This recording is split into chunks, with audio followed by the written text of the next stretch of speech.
Magandang umaga po sa ating lahat, mga ginigiliw, mga minamahal ng Panginoon. May pag-asa po sa Panginoon, mga ginigiliw. Ang ibabahagi ko po sa inyo sa umagang ito ay ang dakilang misyon, the Great Commission, Divine Commission. Ito ang habilin ng Panginoon sa mga naligtas na katulad po natin, mga ginigiliw. Ito ang kanyang habilin sa atin bilang kanyang pinili na lingkod upang humayo po tayo at ikalat ang magandang balita mula sa ating Panginoong Hesukristo, mga ginigiliw, no? Alam niyo mga ginigiliw, no? Bibigyan po tayo ng abilidad ng Panginoon, no? At autoridad ng kapangyarihan ng ating Panginoong Hesukristo upang ibahagi ang kanyang mga utos at ang kanyang mga salita, mga ginigiliw, no? Kaya, yun ang layunin ng buhay natin, no? Humayo kayo at ikalat ang magandang balita na ito ng Panginoon. Sabi po ng ating Panginoong Hesukristo, mga ginigiliw. Kahit sabi niya po dito sa Mateo 28:16, pumunta ang 11 alagad sa Galilea, sa bundok na sinabi sa kanila ni Jesus. Nang makita nila si Jesus, siya'y sinamba nila. Subalit may ilan sa kanilang nag-aalinlangan. Lumapit si Jesus at sinabi sa kanila, ibinigay na sa akin ang lahat ng kapangyarihan sa langit at sa lupa. Kaya't humayo kayo at gawin ninyong alagad ko ang mga tao sa lahat ng mga bansa. Bautismuhan ninyo sila sa pangalan ng Ama at ng Anak at ng Espiritu Santo.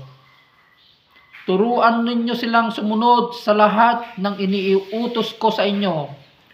Tandaan ninyo, ako'y laging kasama ninyo hanggang sa katapusan ng panahon, mga ginigiliw. Ito po ang habilin ng Panginoon sa atin na naligtas, mga ginigiliw, na ang misyon na ito, ng ating misyon ay ikalat ang magandang balita, mga ginigiliw, no? Upang ikalat po natin ang magandang balita mula sa ating Panginoon, mga ginigiliw. Alam nyo mga ginigiliw, ang lumalagong Kristiyano, no? Nagbabahagi na yan ng salita ng Panginoon, no? Nagbabahagi ka na. Nag-share na po tayo ng salita ng Diyos sa ating pamilya. Unahin po natin ang ating pamilya, mga ginigiliw. Yun po ang nakakilala sa Panginoon, mga ginigiliw. Yun po ang nagmamahal sa Panginoon. Kahit kung mahal natin ang Panginoon, nagmamahal na rin tayo sa kanyang salita, isinasabuhay natin at isinasagawa na rin natin ang kanyang mga salita, mga ginigiliw. Kahit napakapalad po natin, mga ginigiliw, dahil hindi lahat ay pinagkatiwalaan ng Panginoon ang dakilang misyon na ito, mga ginigiliw, no? Yung Great Commission, hindi lahat pinagkatiwalaan niya upang ibahagi ang magandang balita na ito ng Panginoon, mga ginigiliw. Kundi ang pinili lamang niya ay ang mga buo ang loob na sumunod sa ating Panginoong Hesukristo, mga ginigiliw. May mga pagdadaanan po tayo na pagsubok, may mga insulto, mga ginigiliw.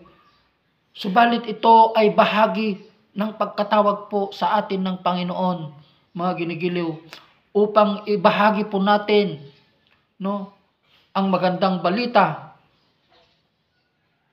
sa mga tao, mga ginigiliw. So ito, mga ginigiliw, no, I hope you are being encouraged, no, sa lahat ng kapwa ko na lingkod ng Panginoon. Ito po yung plano ng Diyos na ibinigay niya po sa atin, ang dakilang misyon na ipinagkatiwala niya po sa atin, ang ibahagi po natin ang magandang balita ng Panginoon, mga ginigiliw. So maraming salamat po sa lahat ng patuloy po ng tumatangkilik sa gawain na ito ng Panginoon, sa mga kapulisan ng buong Pilipinas. I-share po natin ito, mga ginigiliw, pulis na pastor, at sa lahat ng tumatangkilik na kapatiran po natin sa buong mundo. Pagpalain po kayo ng Panginoon. I love you with the love of the Lord. God bless everyone.